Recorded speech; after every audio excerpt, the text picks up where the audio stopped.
families! I have our story for today. It's called Listen, Buddy. Buddy's father had a big, beautiful nose. He was a great sniffer. Buddy's mother had beautiful big teeth. She was a great chomper. Buddy had beautiful big ears, but it didn't matter. When Buddy's parents sent him to the vegetable stand to buy a basket of squash, he got a basket of wash. When they asked him to buy 15 tomatoes, he bought 50 potatoes.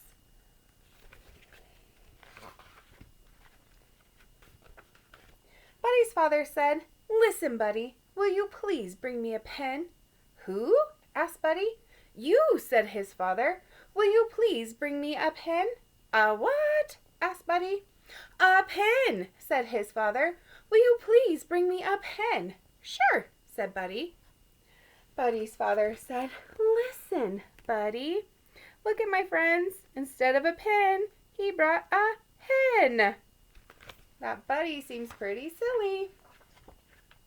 Buddy's mother said, "Listen, Buddy. Will you please get me a slice of bread?"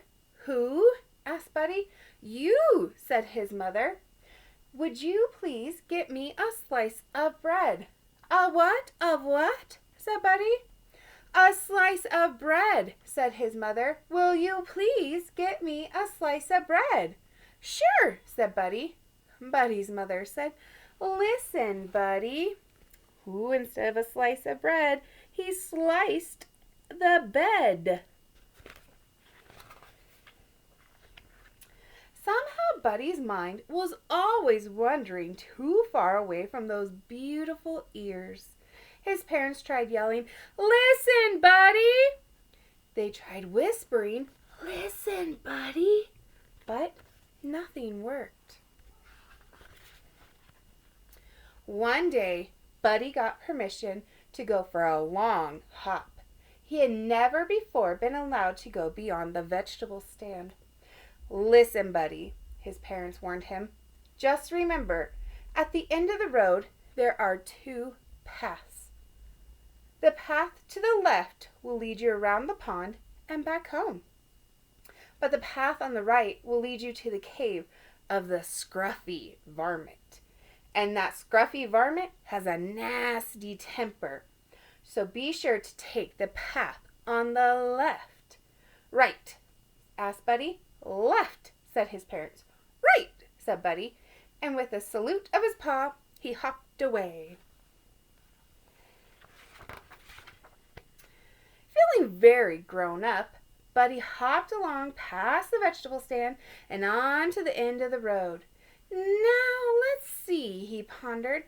"Was I supposed to go left or right, or right or left?" He thought as hard as he could. "The last thing I said was right, so that must be right." Right he went.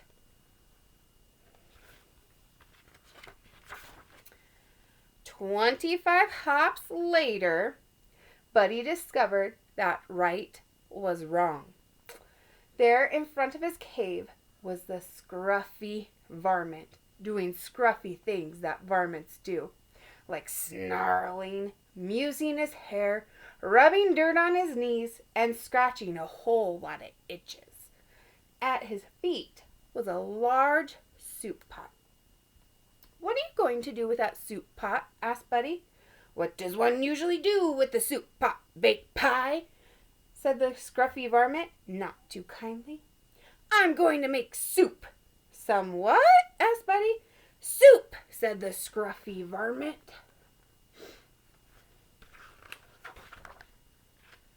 Buddy had forgotten his parents' warning about the scruffy varmint. He asked kindly, "May I help?" The scruffy varmint was not fond of having company, but with help he'd have his soup supper sooner. So he said, "All right, Bunny Rabbit, come help me gather firewood." "Who? What?" asked Buddy. "You, firewood." Buddy eagerly hopped ahead of the scruffy varmint. Very gently, he gathered a large, prickly bundle, which he held out proudly. Roughly, the varmint grabbed the bundle. "I said firewood, not briarwood," he yelped, plucking the sharp thorns from his paws.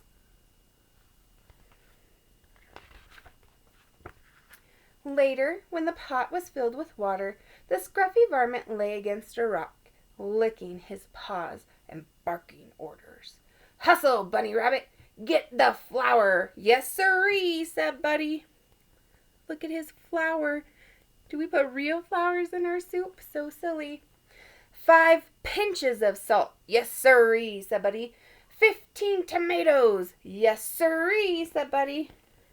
He put 5 inches of salt, and instead of 15 tomatoes, he put 50 potatoes. "And a big load of squash." "Yes, sirree," said Buddy. The scruffy varmint rose and gave the soup a stir. He took a taste. "It tastes a little like, well, a little. Maybe it needs some pepper." "Bunny Rabbit, get the pepper from the left side of the kitchen sink," the varmint growled. "Who? Get the what? From the where side of the where what?" asked Buddy.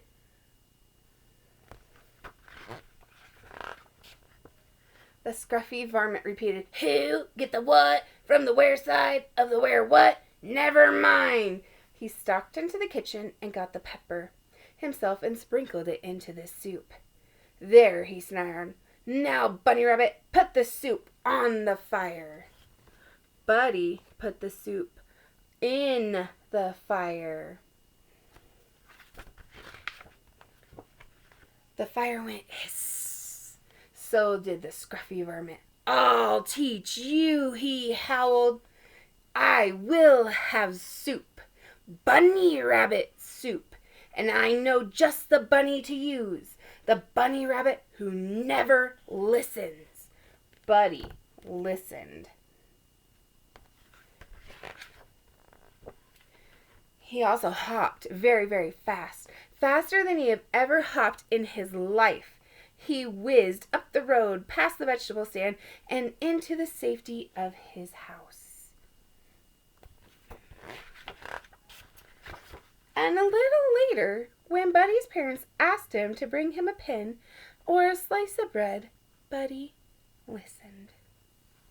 That's our story. I hope you guys enjoyed, and I hope you're listening really well at home to your parents right now, and I hope we all get well soon so we can be back together soon. Bye!